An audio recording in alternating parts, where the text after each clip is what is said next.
Let's top this morning off with business and immigration law updates.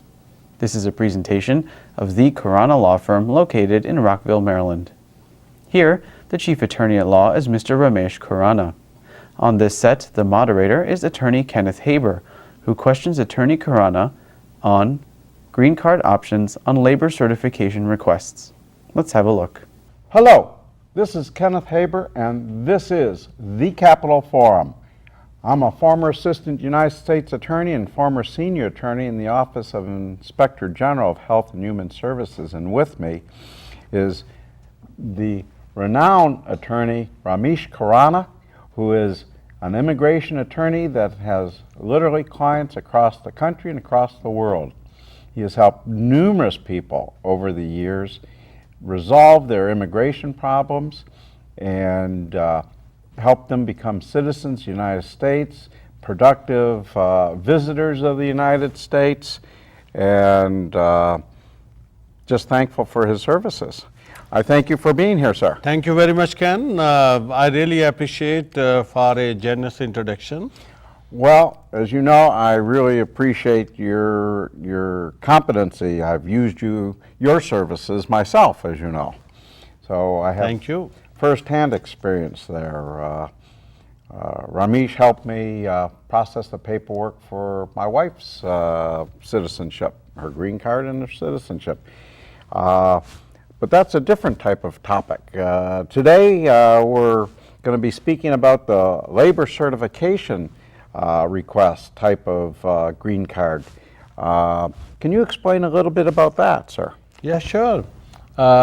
Ken, when we are talking about the labor certification process, in order to obtain a green card, this is a very complex type of product, I would say, because this is a new system which started from March of 2005, and this is called the PERM process, and the term PERM stands for Program Electronic Review Management, and this is an online attestation program.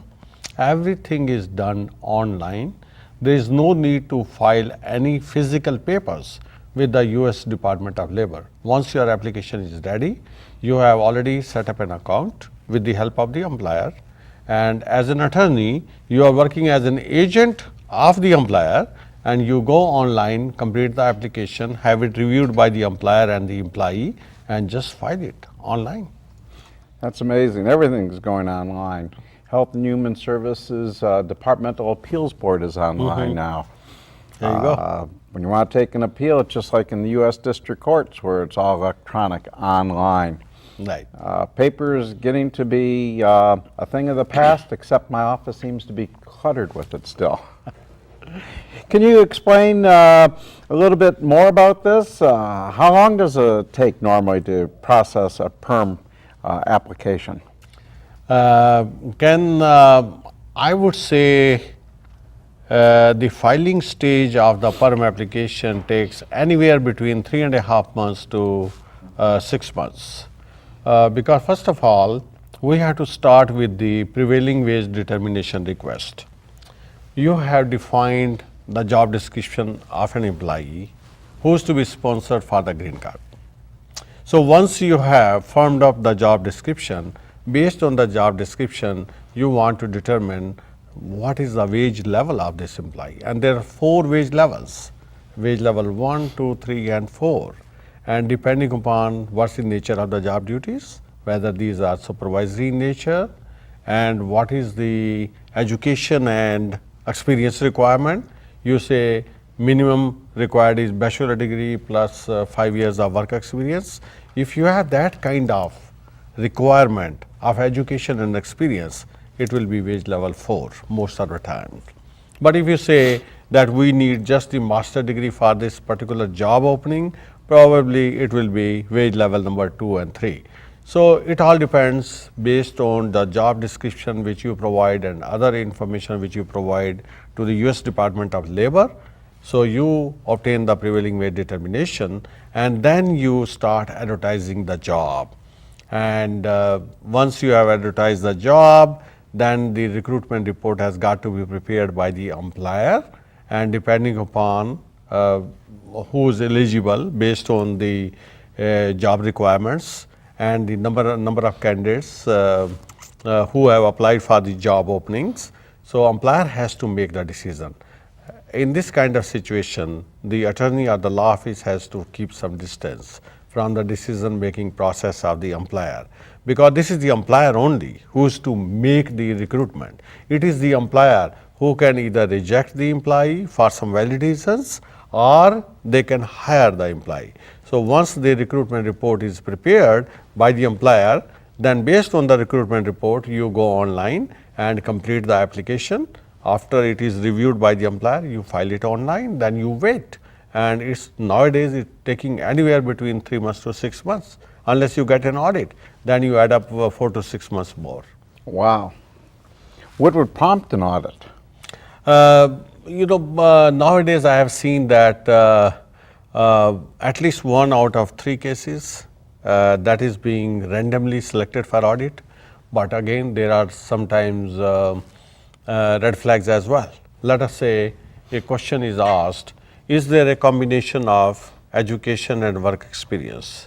Now, whenever you say yes, it's a combination of education and work experience, now they would like to go further into this answer, like what is the backup paperwork you have got. And likewise, when you say that, give you an example, for the position of an accountant, you need a person with a master degree. Now, industry wide it is very well known that for the position of an accountant, you really do not need a person with a master degree. A bachelor degree is enough to do the job of an accountant. So, they think that probably if it is a business necessity for that particular office, you have got to explain it, that why you are asking. This is an abnormal situation, this is not in tune with the industry requirement. So, this becomes a red flag as well. So, in this kind of situation, most likely you are going to get a request for the audit. Is this all online? Once you file the application with the US Department of Labor, then they are going to manually review it, and then you get a letter in the mail, that this case has been selected for audit, and these are the questions, and they ask you to submit all the backup paperwork which you had collected during the recruitment process. And then they also may or may not have some specific questions, like I gave you the example of business necessity. They may say whether the legal fees or the advertising fees have been paid by the employee. So, give us an affidavit signed by the employee, and also an affidavit signed by the employer that no fees have been paid by the employee, because this is an employer driven process. This is the responsibility of the employer only to pay the legal fees and the advertising fee. Employee has got nothing to do with that. When you respond, do you respond online or do you respond via the mail? We respond by mail. There is no system to respond online, because again, whatever answers you are giving, these have got to be supported by documentation. One of these days they'll get to the point where you have to just scan everything and send everything to them online. That's right. Hopefully that time will come, but Yeah. not at this point. Not at this point. Yes. Can you do a labor certification application for a part-time employment? Absolutely not. Has to The be labor full-time. certification can be done only for the full-time employees. And it has been defined in the regulation. What is a full-time employment? When at least 35 hours per week and employees asked to work, that is a full-time employment. Now, sometimes some employers would like to file the perm application for part-time employees, but saying that this is a future full-time job.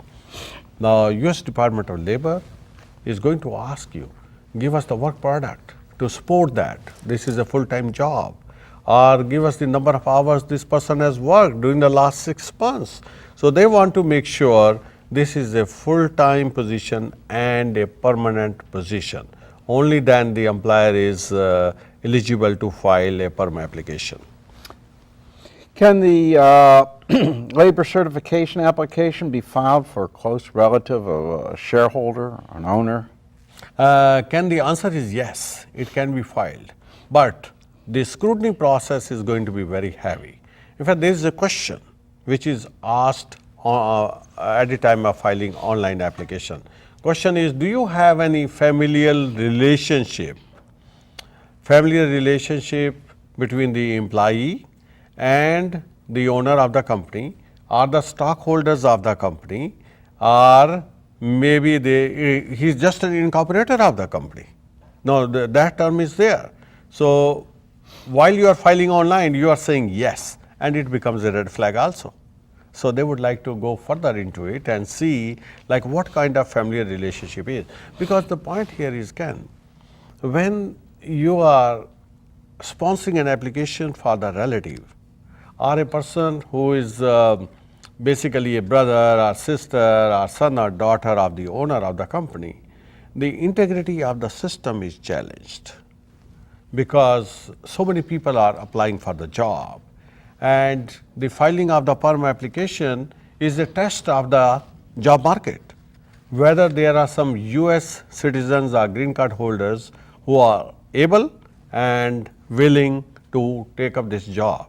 That is the test of the market. That's the reason why this perm application is filed and heavy advertising is done. And if the whole system is basically not in good faith, or in the integrity of the system is challenged, which is likely to be compromised if some relative is involved. So that's why it is a red flag. I see. What about, what sort of circumstances exist that, could exist that the employer can turn down a competent US citizen or green card holder? Again, what happens is there is a job description, like what kind of job is required to be done, and what is the education requirement, and what is the work experience requirement. Let us say employer says that for this particular job, I need a person with a master's degree, and there is a candidate who applied for the job, he doesn't have a master's degree. So this becomes a lawful reason to reject the application of the US citizen because he doesn't have the master's degree. Or you say the person must have, along with the master's degree, 2 years of work experience. This person doesn't have the work experience of 2 years. What about you interview the guy and you just don't like him? Or No. If you just don't like him, that is not the lawful reason to reject. So even though you don't think, even though he has all the qualifications, but you don't think he can do the job, you just don't like him for it. You know, if you think that this person cannot do the job, then you will say, I asked him some basic questions about the job description and he was unable to satisfactorily answer my questions. So then probably it could heighten to the level of lawful reason to reject the application. But most of the times, these are straightforward reason. Doesn't have the proper education, doesn't have the proper work experience. Well, I'd like to thank you once again for coming on the show and remind people that if a group or a HR department would like to have a seminar with you, that you are available, they can call the station concerning that. Thank you very much. And Ken, again, I would like to thank you very much for inviting me to the Capital Forum. I enjoyed every moment of my being present with you and answering your questions.